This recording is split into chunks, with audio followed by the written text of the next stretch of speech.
Imagine a place where Black excellence was not just a dream, it was a daily reality, where Black-owned businesses generated millions, where Black banks financed Black dreams, where an entire community thrived on its own terms. This was not a fantasy. This was 87th Street in Chicago in the 1980s, and it was the economic engine that helped elect the city's first Black mayor.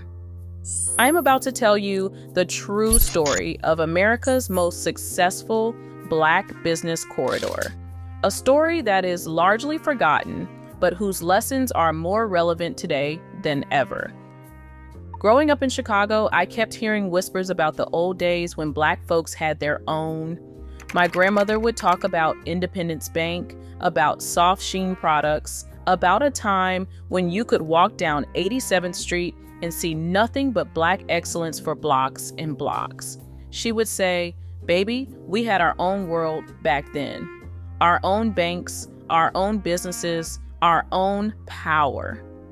And for a moment, it felt like nothing could stop us. The stories seemed almost too good to be true. A Black business district that rivaled anything downtown, Black companies making tens of millions of dollars, a community so economically powerful it could change the political landscape of an entire city. But every detail she shared was absolutely real. Let me take you back to the 1980s in Chicago, specifically to a stretch of 87th Street that most people have never heard of, but that represented the pinnacle of Black economic achievement in America. This wasn't just any business district. This was home to Soft Sheen Products, a Black-owned hair care company that was generating $55 million annually by 1982. $55 million. From a company started by a Black family in their basement. Right down the street was Johnson Products, makers of Afro Sheen and Ultra Sheen, the company that sponsored Soul Train and brought Black hair care to the mainstream. These weren't small mom and pop shops. These were major corporations employing hundreds of people, all Black owned and operated. And anchoring it all was Independence Bank at 7936 South Cottage Grove Avenue in Chatham. By the 1980s, Independence Bank had over $100 million in assets, making it the fifth largest Black-owned bank in the entire country. Think about that for a moment. The fifth largest Black-owned bank in America was right there on the south side of Chicago, financing Black businesses, Black homes, Black dreams. But here is what makes this story truly remarkable. This economic powerhouse did not just create wealth, it created political power. When Harold Washington decided to run for mayor in 1983, he did not go to downtown banks or white political establishments for support. He went to 87th Street. He went to Independence Bank. He went to the Soft Sheen building. These Black business owners did not just write checks, they organized, they mobilized, they turned their economic power into political power. The result? Harold Washington became Chicago's first Black mayor with 99% of the Black vote. But it was not just about race, it was about a community that had built something so substantial, so successful, that they could demand political representation. I spoke with people who were there, who witnessed this transformation firsthand. One former Independence Bank employee told me that you have to understand this was not just about business. This was about proving that we could build institutions that lasted, that mattered, that changed things. The 87th Street corridor in the 1980s represented something unprecedented in American history, a fully integrated Black economic ecosystem. There was manufacturing with Soft Sheen and Johnson Products, banking with Independence Bank, retail, restaurants, professional services, and entertainment venues. A person could literally live their entire economic life within this Black controlled space. They could get their hair done at a Black salon using products made by Black companies, bank at a Black bank, eat at Black restaurants, shop at Black stores, and receive medical care from Black doctors and dentists.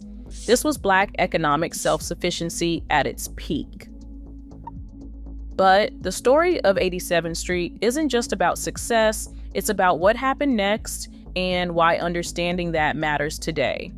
By the late 1980s, the same systemic forces that had always challenged Black communities began to intensify.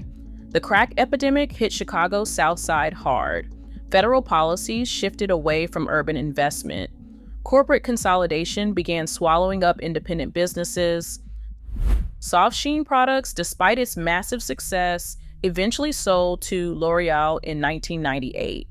Johnson Products had been acquired by Revlon years earlier.